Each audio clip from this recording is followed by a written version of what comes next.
విద్యార్థులకు కడుపు నిండా అన్నం పెట్టని ముఖ్యమంత్రి రేవంత్ విజన్ 2047 గురించి మాట్లాడడం హాస్యాస్పదమన్నారు మాజీ మంత్రి హరీష్ రావు. 20 నెలల పాలనలో విద్యా వ్యవస్థను నిర్వీర్యం చేసిన ఘనత కాంగ్రెస్దేనని చెప్పారు.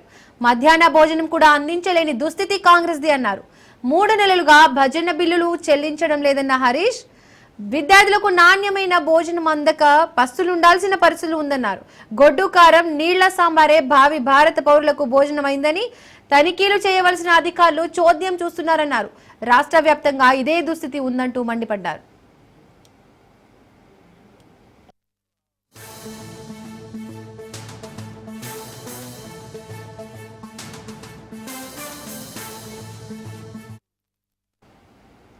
ఇక విద్యార్థులకు కడుపు నిండా అన్నం పెట్టని ముఖ్యమంత్రి రేవంత్ విజన్ 2047 గురించి మాట్లాడడం హాస్యాస్పదమన్నారు మాజీ మంత్రి హరీష్ రావు.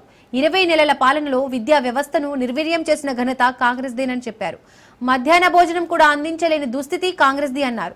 3 నెలలుగా భోజన బిల్లులు చెల్లించడం లేదన్న హరీష్ విద్యార్థులకు నాణ్యమైన భోజనం అందక పస్తులుండాల్సిన పరిస్థితి ఉందన్నారు. గొడ్డు కారం నీళ్ల సాంబారే భావి భారత పౌరులకు భోజనమైందని తనిఖీలు చేయవలసిన అధికారులు చోద్యం చూస్తున్నారన్నారు. రాష్ట్ర వ్యాప్తంగా కూడా ఇదే దుస్థితి ఉందంటూ మండిపడ్డారు.